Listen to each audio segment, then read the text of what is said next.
Nós encerramos a nossa série de exposições por esse ano no Evangelho de Marcos. Encerramos no capítulo 3. Nós retomaremos a nossa exposição no Evangelho ano que vem. E hoje eu quero pregar um salmo, que eu acho um salmo maravilhoso, que é o salmo de número 45. Eu convido você a abrir a sua Bíblia no salmo 45. Enquanto você abre, eu peço que você vá abrindo e prestando atenção em algumas informações que eu vou dar, porque o Salmo 45 está dentro do que nós consideramos o segundo livro dos Salmos, um livro que tem 8 salmos dos filhos de Corá, sendo 45 um desses salmos, e os filhos de Corá, eles eram chefes, parte dos chefes levitas, e nas descrições dos deveres, eles eram os responsáveis por cuidar do portão do templo, sendo também membros ativos dos atos culticos a Deus, louvando a Deus como músicos. E aqui eles vão seguir um tipo de canção. Então, não sei se você já viu aquelas músicas que são inspiradas em ritmos ou em outras canções.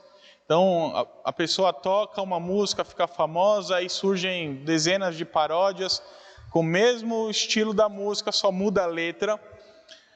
Provavelmente o que acontece é que existia alguma canção chamada Os Lírios. Ele está pedindo, toca aí no tom dos lírios, no ritmo dos lírios, que eu vou falar, vou cantar ao Senhor.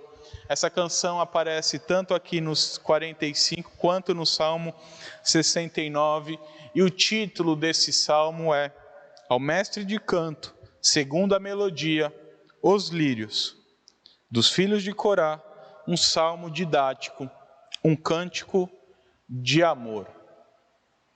Esse é o título do salmo que nós leremos. Eu convido você que acompanhe comigo a leitura que eu farei do Salmo 45, que diz assim: De boas palavras transborda o meu coração.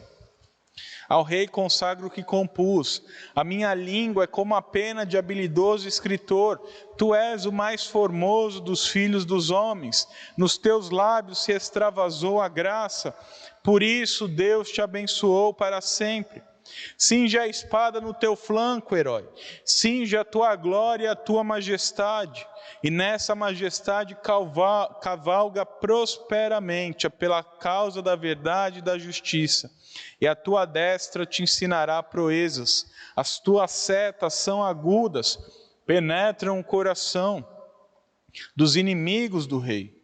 Os povos caem submissos a ti, o teu trono, ó Deus, é para todos sempre, cetro de equidade é o cetro do teu reino, amas a justiça e odeias a iniquidade, por isso Deus, o teu Deus te ungiu com um óleo de alegria, como nenhum dos teus companheiros, todas as tuas vestes recendem a mirra, aloés e cássia, de palácios de marfim ressoam instrumentos de cordas que te alegram. Filhas de reis se encontram entre as tuas damas de honra, à tua direita está a rainha adornada de ouro finíssimo de Ofir. Ouve, filha, vê, dá atenção, esquece o teu povo e a casa de teu pai. Então o rei cobiçará a tua formosura, pois ele é o teu Senhor. Inclina-te perante ele, a ti virá a filha de Tiro, trazendo donativos. Os mais ricos do povo te pedirão favores. Toda a formosura é a filha do rei. No interior do palácio, a sua vestidura é recamada de ouro. Em roupagens bordadas, conduzem-na perante o rei. As virgens, suas companheiras que a seguem, serão trazidas à tua presença. Serão dirigidas com alegria e regozijo. Entrarão no palácio do rei. Em vez de teus pais, serão teus filhos, os quais farás príncipes por toda a terra. O teu nome eu farei celebrado de geração a geração, e assim os povos te louvarão para todo o sempre. Amém. Vamos orar mais uma vez? Pai Santo, a palavra foi lida e será exposta nessa noite. Que tu fales aos nossos corações e que saímos daqui mais parecidos com teu Filho Jesus Cristo, Pai. É a nossa oração, no nome de Jesus. Amém. Meus irmãos, há pessoas que têm vidas inspiradoras, que você olha o estilo de vida, a superação daquela pessoa, isso te dá uma motivação extra, te faz querer seguir os passos daquela pessoa. Há vários e vários exemplos de pessoas que não tinham nada, superaram, e aí dão testemunho, e aquilo serve de alento ao nosso coração. Ou uma pessoa que passou por um acidente gravíssimo e se superou através do esporte, e aquilo dá um exemplo de superação e nos traz uma esperança, nos traz uma alegria, nos traz forças, nos motiva, nos serve de exemplo. Pessoas que as suas histórias nos ensinam muito. Nós podemos aqui falar de homens na história da igreja, George Miller, que criou centenas de órfãos, sem pedir ajuda para ninguém. Ou o Hudson Taylor, que pregou o evangelho a milhões de pessoas na China. Mas nós podemos falar também de pessoas que talvez não sejam famosas, mas que te inspiram, que te inspiraram e inspirarão muito ainda. Seu pai, sua mãe,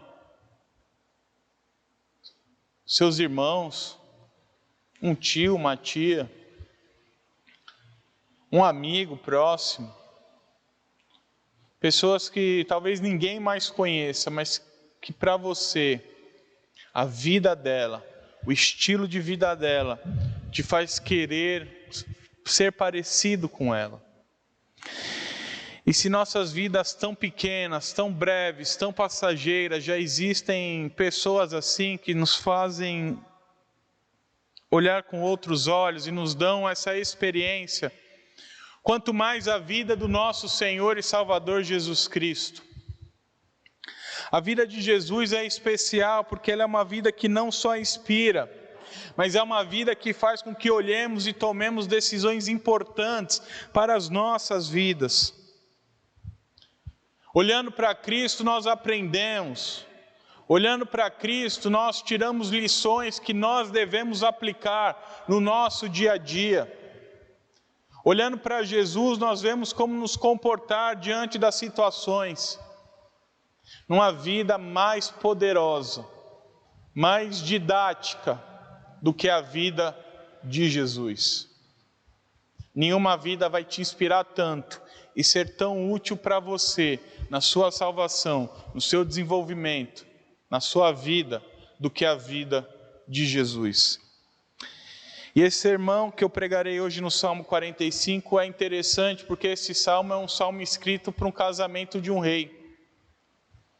Mas a gente precisa olhar para esse salmo, não só apontando provavelmente para Salomão e a filha do faraó, mas olhando para o Rei dos Reis, olhando para o Senhor dos Senhores, porque a poesia, esse cântico de amor que nós lemos e que nós veremos, foi um jeito de mostrar como o Rei perfeito trata o seu povo, como o Rei perfeito trata a sua noiva, e nós bem sabemos que a sua noiva somos nós. Por isso que nesta noite o tema do sermão que nós aprenderemos é a vida do Messias, a vida do Rei, a vida de Jesus. E a primeira lição desse texto, do Salmo, do verso 1 ao verso 2, é que a vida de Jesus é abençoada. A vida do Rei dos Reis é abençoada. A palavra diz que de boas palavras transborda o meu coração, ao Rei consagro o que compus, a minha língua é como pena de habilidoso escritor, tu és mais formoso dos filhos dos homens, nos teus lábios se extravasou a graça, por isso Deus te abençoou para sempre. E o Salmo começa com essa declaração, a declaração do salmista de que o seu coração está cheio de boas palavras. Boas palavras não simplesmente para um rei, não simplesmente para Salomão, não simplesmente encontrando cumprimento em Salomão, mas que excedem, mas que apontam, que nos levam a dizermos tais boas palavras ao nosso rei.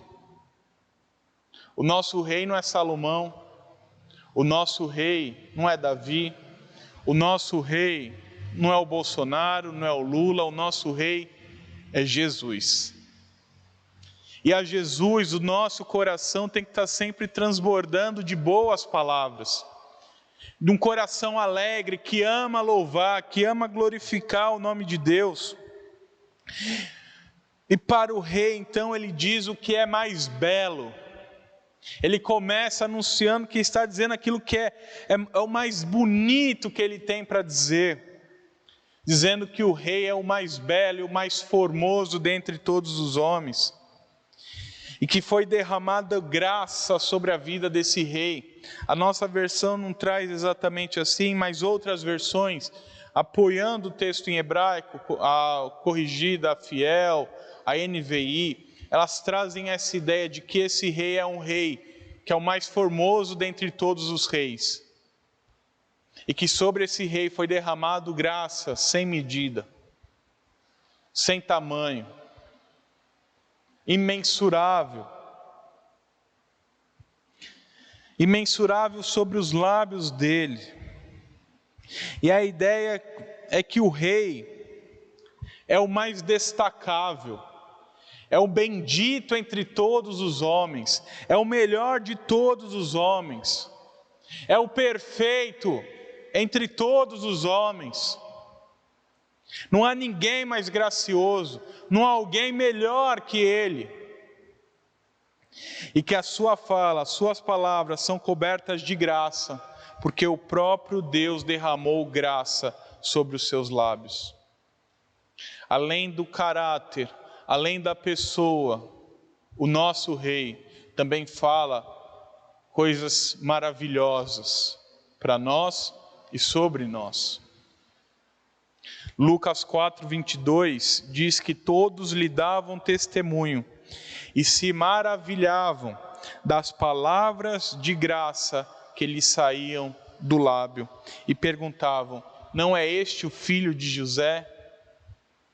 O Novo Testamento em Lucas está mostrando que esse salmo encontra cumprimento não em Salomão, mas o cumprimento perfeito dele está em Jesus, porque é muito mais que o mais sábio dos reis. Jesus foi o mais gracioso dos graciosos, o mais gracioso entre os homens. A sua palavra era graciosa, a sua pessoa era cheia de graça. Ele que era o melhor de todos, o mais perfeito de todos, o Filho de Deus encarnado. Jesus é Deus, entenda isso, mas ele foi inteiramente abençoado pelo Pai e pelo Espírito Santo. Só lembrar que o Espírito Santo foi ativo no ministério de Jesus. E como o texto traz essa bênção de ser gracioso, não se limita só ao tempo que Jesus esteve na terra, mas o texto diz que em todo o tempo ele foi abençoado e abençoado para sempre. Então, hoje, Jesus, mesmo assentado do lado de Deus, mesmo assentado no trono da graça, continua ainda derramando das suas doces e graciosas palavras para nós, através da sua palavra revelada, através da Escritura escrita, da palavra que Ele mesmo já revelou, essa palavra de graça, de salvação, a qual penetra o mais íntimo do ser, que transforma vidas, que muda corações, que muda pessoas, que muda perspectivas. Só esse que tem essa palavra tão agraciada, tão bendita, pode trazer palavras tão perfeitas nos mais diversos momentos. Por isso que no tempo de aflição, corra para a palavra de Jesus. No tempo da crise, corra para a palavra de Jesus. No tempo da bonança, corra para a palavra de Jesus. Porque muito melhor do que uns aos outros, Jesus, Ele tem a perfeita palavra de graça para nos derramar e nos entregar quando mais precisamos. E o fato de saber que Ele foi abençoado por toda a sua vida aqui na terra e continua sendo abençoado e continua abençoando, significa que Ele nos abençoa, que Ele derrama da sua graça ainda hoje. E quantas pessoas não precisam conhecer dessa bênção que é Jesus Cristo, dessa graça que só encontra em Cristo, dessas palavras graciosas para corações perdidos, para corações que muitas vezes não têm mais esperança,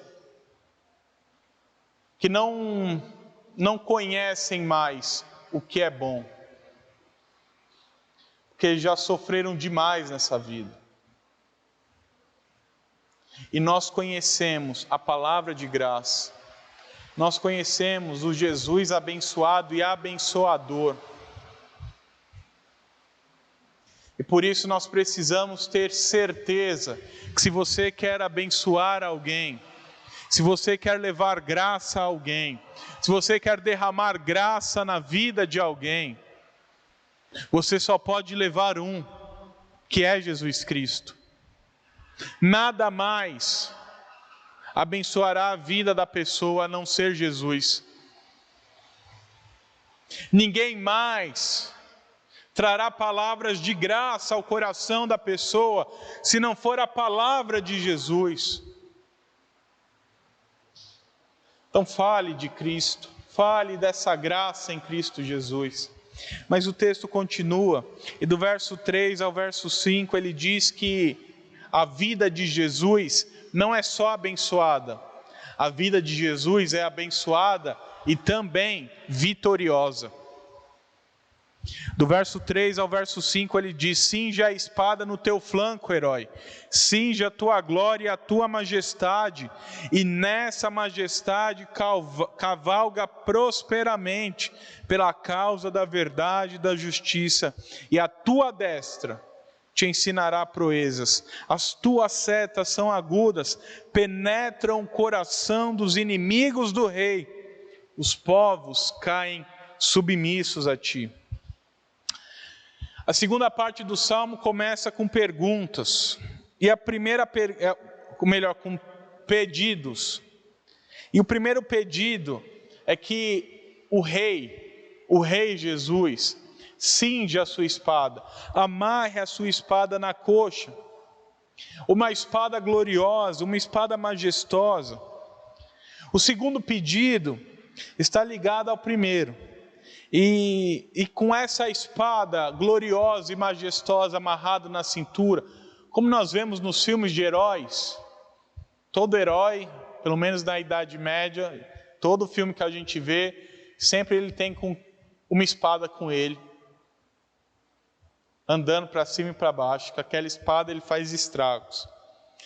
E é isso que o salmista está pedindo: olha, com a tua espada vitoriosa, com a tua espada gloriosa, majestosa, pega o cavalo e cavalga na verdade, na mansidão, na justiça.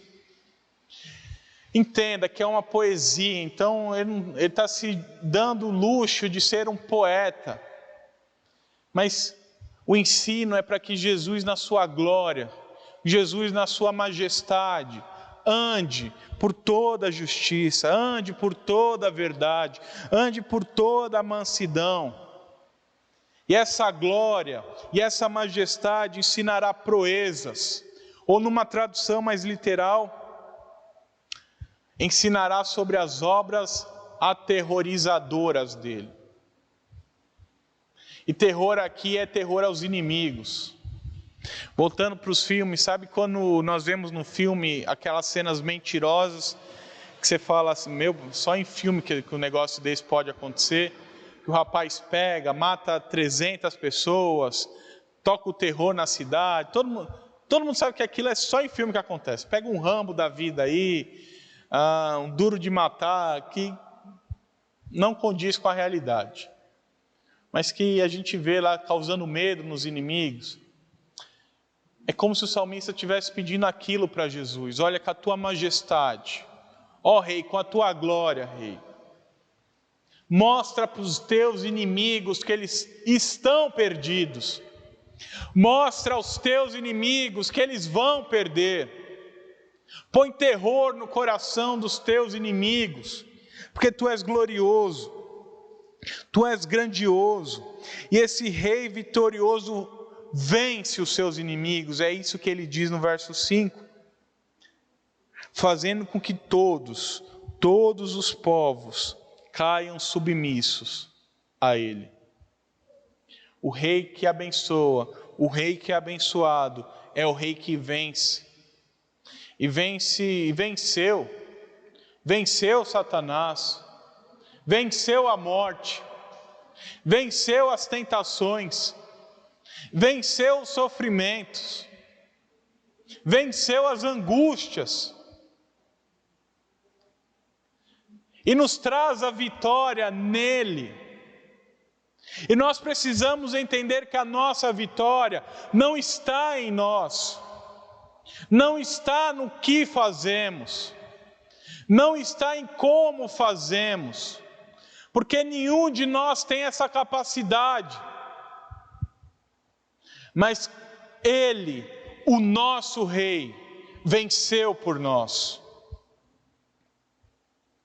O nosso rei nos trouxe a vitória, e agora nós não precisamos mais ter medo, mas os nossos inimigos, os inimigos dele, é quem temem a ele.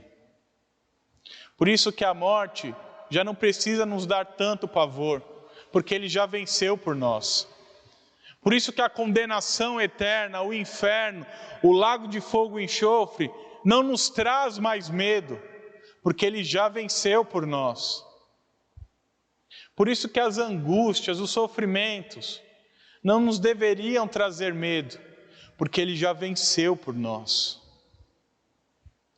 A glória dele, a vitória dele,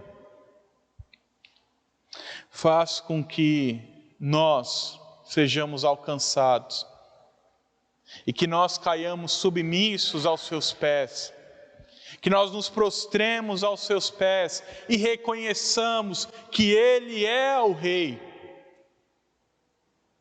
porque ele vence, porque ele venceu, e ele vencerá e consumará a sua vitória no dia da sua volta.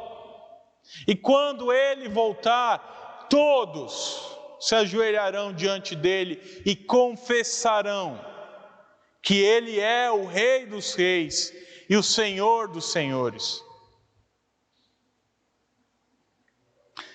Hebreus 4:12 diz que a palavra de Deus é viva, eficaz, mais cortante do que qualquer espada de 2 gumes, e penetra ao ponto de dividir alma e espírito, juntas e medulas, apta para discernir os pensamentos e os propósitos do coração. Essa é a espada de Jesus. A espada de Jesus não é literal. Jesus não precisa de um pedaço de ferro para vencer, porque ele veio e trouxe a palavra dele para as nossas vidas. É por isso que as pessoas creem quando escutam. Isso que Paulo diz, que quando você prega a palavra dele, a pessoa crê e se arrepende, e a vitória dele passa a valer para a vida dela. Meus irmãos, quantas e quantas pessoas nós conhecemos que estão perdidas, que se encontram hoje na situação de inimigas de Deus, inimigas do Filho de Deus, porque não reconheceram ainda, porque não vivem para esse Rei, porque não louvam esse Rei, porque não creem nesse Rei. E a palavra de Deus nos diz que é através dela que nós levaremos a vitória para essas pessoas. As pessoas derrotadas, não precisam de suporte emocional, simplesmente. Elas precisam mais do que isso. Elas não precisam palavras de autoajuda. Elas não precisam de coaches espirituais. Elas precisam da palavra de Jesus. Quando uma pessoa está sofrendo, você precisa levar aquele que venceu. É claro que nós damos o nosso ombro amigo, é claro que nós damos o nosso apoio, mas o nosso apoio não é suficiente para tornar a pessoa vencedora. Porque vencer na vida não é ter milhões de reais. Vencer na vida não é ter 1 milhão de filhos. Vencer na vida é reconhecer Jesus como Senhor e Salvador da sua vida. Por isso que quem crê em Jesus, ainda que não tenha nada, é vitorioso. Porque Ele venceu.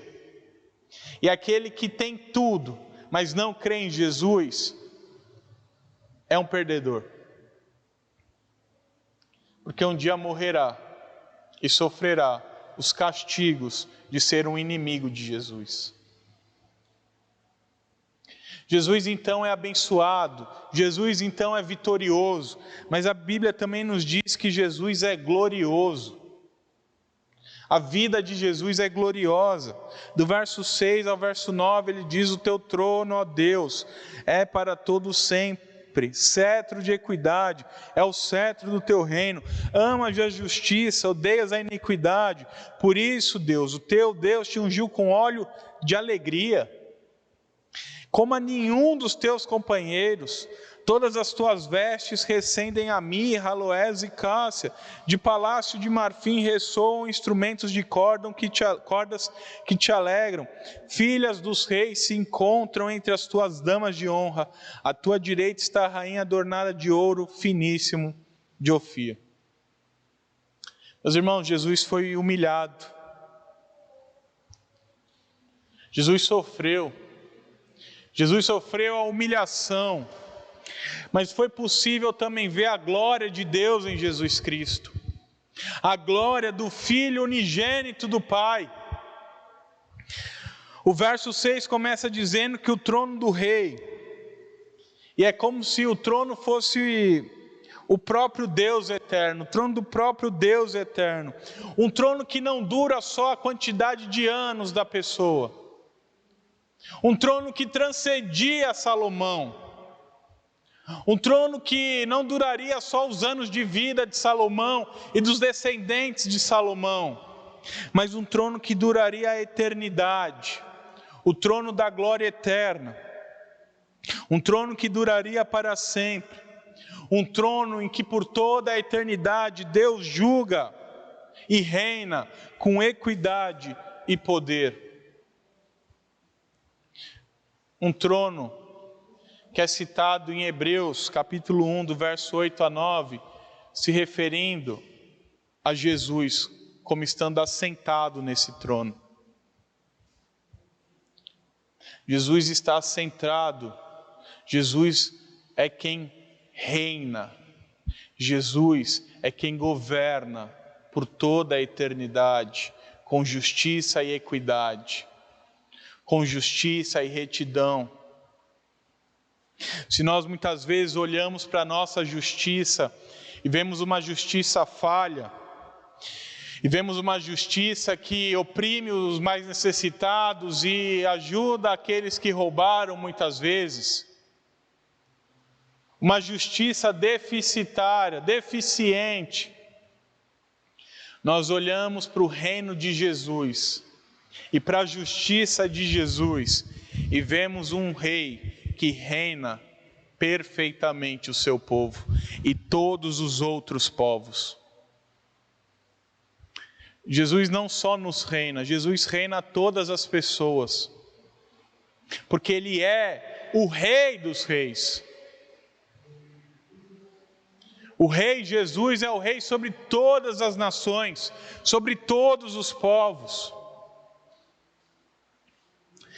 Isso porque Ele ama a verdade, Ele odeia a iniquidade, Ele odeia a justiça, Ele odeia o pecado.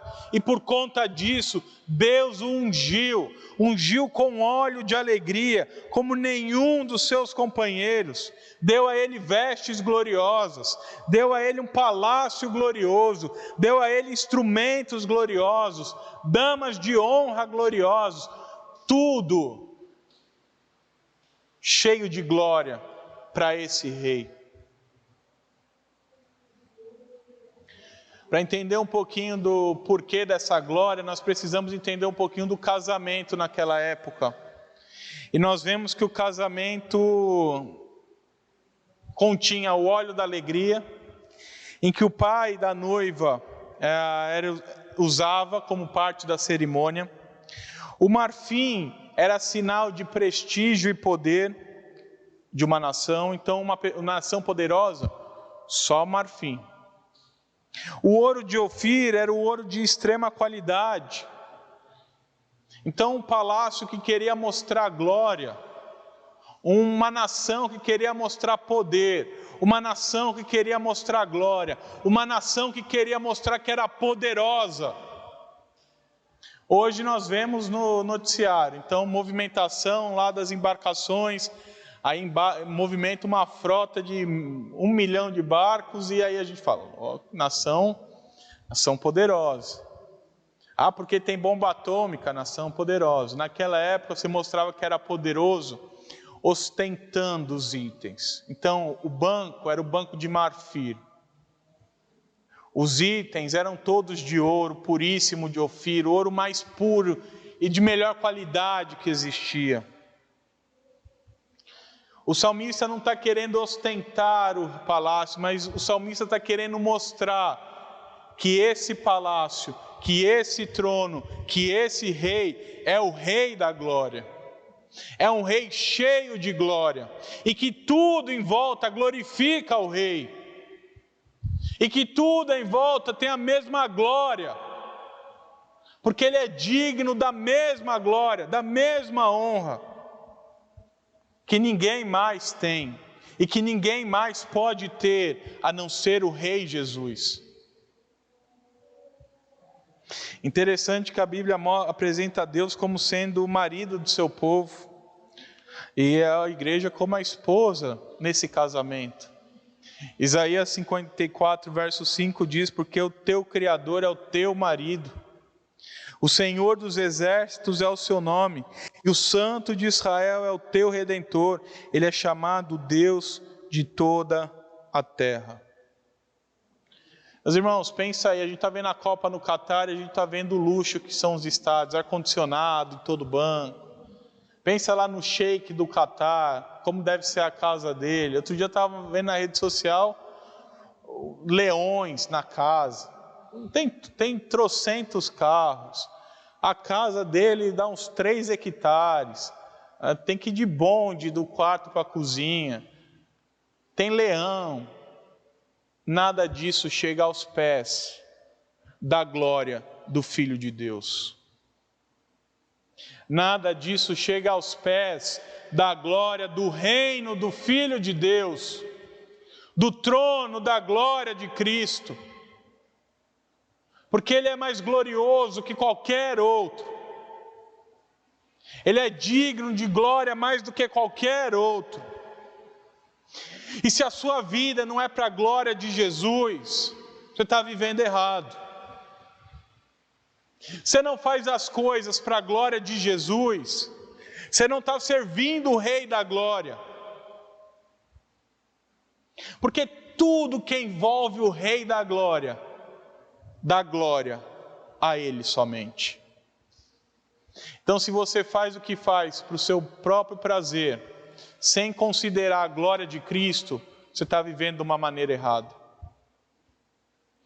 Se você ajuda ao próximo sem considerar a glória de Cristo, você está ajudando da maneira errada. Se você prega o Evangelho pensando em qualquer coisa, menos na glória de Cristo, você está pregando da maneira errada. Porque as nossas motivações, o nosso viver, tudo o que fazemos, tudo o que somos, deve glorificar o Rei da Glória. Porque Ele é glorioso. E Ele exige a glória para Ele. Porque Ele é, por direito, o Rei da Glória. Ele é mais do que o Rei que é glorificado. Ele é a própria glória do seu povo. A glória da sua vida não está em você crescer o seu nome pelas nações. A glória da sua vida não pode ser você querer juntar milhões. A glória da sua vida não pode ser você querer ter 1 milhão de filhos. A glória da sua vida tem que ser a glória de Cristo. Se a sua glória é glorificar a Jesus, você está vivendo do jeito que agrada a Jesus, que agrada o Rei da Glória, porque tudo que Ele fez para a glória própria, para a glória do Pai e para a glória do Espírito. Mas sabe o que é mais bonito nesse salmo? É que a noiva também é mencionada. E se Jesus é um rei abençoado, se Jesus é o rei vitorioso, se Jesus é o Rei da Glória, a quarta lição que esse texto nos traz é que a vida de Jesus traz bênçãos, vitórias e glórias para o seu povo. Do verso 10 ao verso 16, ele diz, olha como muda, antes ele estava falando ao rei, agora o salmista vai falar para a noiva. Ele diz, ouve filha, vê, dá atenção, esquece o teu povo e a casa de teu pai. Então o rei cobiçará a tua formosura, pois ele é o teu Senhor. Inclina-te perante ele. A ti virá a filha de Tiro, trazendo donativos. Os mais ricos do povo te pedirão favores. Toda a formosura é a filha do rei no interior do palácio. A sua vestidura é recamada de ouro, em roupagens bordadas conduzem-na perante o rei. As virgens, suas companheiras que a seguem, serão trazidas à tua presença, serão dirigidas com alegria e regozijo, entrarão no palácio do rei.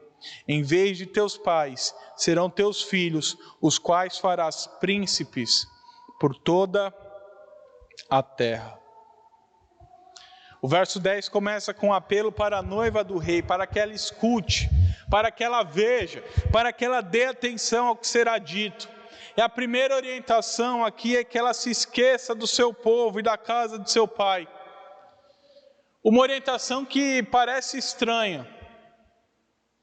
Uma orientação que a gente olha e vê, mas que sentido tem isso? Porque ela manda aqui deixar a vida passada.